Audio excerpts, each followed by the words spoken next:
ان کے اندر کچھ ضعف آتا ہے، کمزوری آتی ہے، تو اس وجہ سے اس کو ضعیف کہا جاتا ہے. ورنہ نبی کریم صلی اللہ تعالیٰ علیہ وسلم کا تو ہر فرمان صحیح ہوتا ہے، لیکن راویوں کی وجہ سے، دیگر امور کی وجہ سے اس کے اندر ضعف آتا ہے، یعنی سند کے اندر. تو اس کے درجات ہیں کہ کون سی حدیث کس مقام پہ بیان کی جائے گی. مثلا عقائد ہیں تو عقائد کی صورتیں ہوتی ہیں کہ جو قطعی عقائد ہوتے ہیں ان قطعی عقائد میں تو حدیث متواتر چاہیے ہوتی ہے. اور اگر احکام ہیں تو احکام، یعنی جیسے نماز پڑھنا، روزہ رکھنا، زکوٰۃ، اس کے جو احکام ہوتے ہیں مختلف بیان کیے جاتے ہیں کہ نماز میں یہ کرنا ہے، زکوٰۃ میں یہ کرنا ہے، حج میں یہ کرنا ہے، اس میں حدیث صحیح اور حدیث حسن یہ اصطلاحات ہیں، یہی حدیثیں ہوتی ہیں. ہاں احکام میں جہاں پر احتیاط کا پہلو ہوتا ہے وہاں پر محدثین نے لکھا ہے کہ وہاں پر بھی ضعیف حدیثیں یہ لی جائیں گی.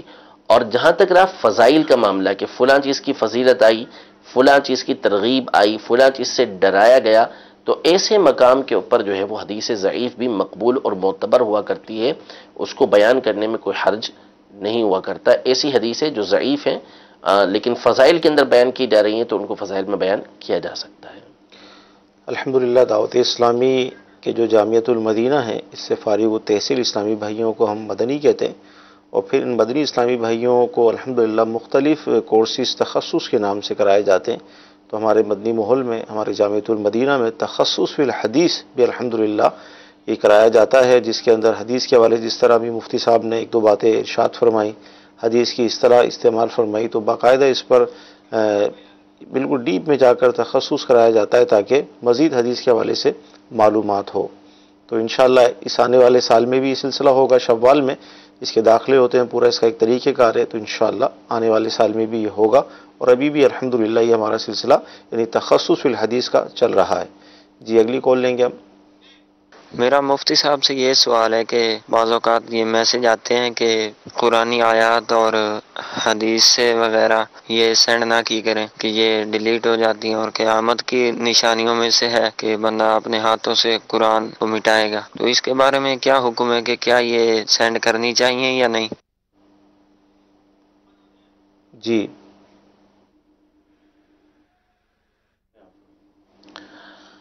دیکھیں، حدیثوں کے حوالے سے تو ویسے ہی کوئی بیان نہیں کرتا. اصل میں عمومی طور پر قرآن کے حوالے سے یہ بات کہی جاتی ہے کہ بارش آئے، طوفان آئے، سیلاب آئے، فلاں فلاں فلاں آ جائے، لیکن بس عہد کر لو کہ اب یہ نہیں بھیجنا، کیونکہ نشانی قیامت کی کہ قرآن اٹھا لیا جائے گا، لوگ مٹائیں گے، ایسی کوئی بات نہیں ہے. یہ جو ہے وہ بالکل بے بنیاد بات ہے، غلط بات ہے.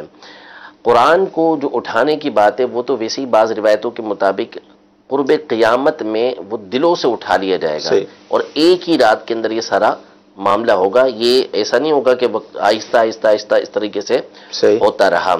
تو اس میں کوئی حرج نہیں ہے کہ قرآنی آیات اور ان کا ترجمہ اور علماء اہل سنت کی لکھی ہوئی تفسیر، یعنی قرآنی آیت اگر آپ بھیجتے ہیں تو اس کے ساتھ ترجمہ کنز ایمان یا جو دیگر علماء اہل سنت کے لکھے وہ مستند تراجم ہیں وہ، اور مستند تفاسیر جو علماء اہل سنت کی لکھی ہوئی ہے، جیسے مثال کے طور پر صراط الجنان ہے، اس میں سے اگر کوئی بات آپ لکھ کر بھیج دیتے ہیں جو اتھینٹک ہے تو اسے بھیجنے میں کوئی حرج نہیں ہے، اسے بھیجا جا سکتا ہے. ویسے ہی آیت بھیجیں گے تو اس کو وہ پڑھے گا، اس کو ثواب تو ملے گا پڑھنے کا، بھیجنے میں کوئی حرج نہیں ہے، لیکن بہتر یہ ہے کہ اس کے ساتھ ترجمہ ہو اور ساتھ ہی جو ہے وہ اس میں کسی عالم اہل سنت کی، جیسے میں نے صراط الجنان کی مثال دی، اس کی تفسیر کا کچھ حصہ لکھا ہوا ہو تاکہ پڑھنے والے کو اس کے ساتھ علم بھی حاصل ہو. تو ایسا کرنے میں کوئی حرج نہیں ہے، اسے بھیجا جا سکتا ہے، اور ڈیلیٹ اگر ہوتی ہے تو ڈیلیٹ کرنے میں بھی کوئی حرج نہیں ہے. صحیح. جی موبائل کے ذریعے جو احادیث اور قرآن کی آیت ہیں اس حوالے سے مفتی صاحب نے جواب ارشاد فرمایا. جی اگلی کال لیں گے. میں محمد رضوان فیصل آباد سے بات کر رہا ہوں. میرا سوال یہ ہے کہ چشمہ پہن کر نماز پڑھنا کیسا ہے؟ السلام علیکم ورحمۃ اللہ وبرکاتہ. جی انس بھائی کیا ارشاد فرمائیں گے؟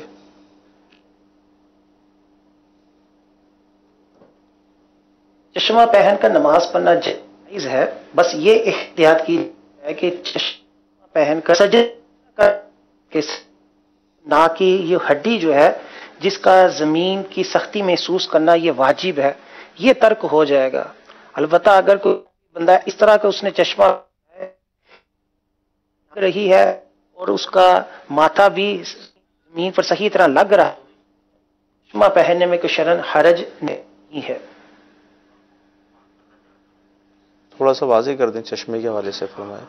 چشمہ جیسے بیان کیا نا کہ چشمہ پہن کے پڑھنے میں ویسے کوئی حرج نہیں ہے، چشمہ پہن کے نماز پڑھی جا سکتی ہے، جبکہ جو سجدے کے احکام ہیں وہ پورے ہو سکیں، پیشانی آپ کی زمین پہ لگ جائے، ناک کی ہڈی زمین پہ لگ جائے، تو اس صورت میں اگر کوئی چشمہ پہن کے نماز پڑھے گا تو اس کی نماز ہو جائے گی۔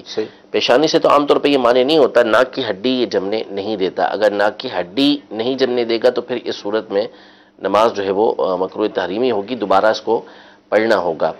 البتہ چشمہ پہن کر نماز پڑھنے میں ایک تھوڑا سا یہ ہوتا ہے کہ بہت سو کو اس سے خشوع خضوع حاصل نہیں ہوتا، اس کی توجہ جو ہے وہ چشمے کی طرف رہتی ہے، تو اس میں بہتر یہی ہے کہ چشمہ اتار کر ہی نماز پڑھے۔ لیکن بہرحال اگر چشمے کے ساتھ بھی نماز پڑھی تو اس کا حکم بیان کر دیا گیا کہ کس صورت میں نماز ہو جائے گی بلا کراہت اور کس صورت میں کراہت کے ساتھ ہوگی اور اس کو دہرانا بھی ضروری ہوگا۔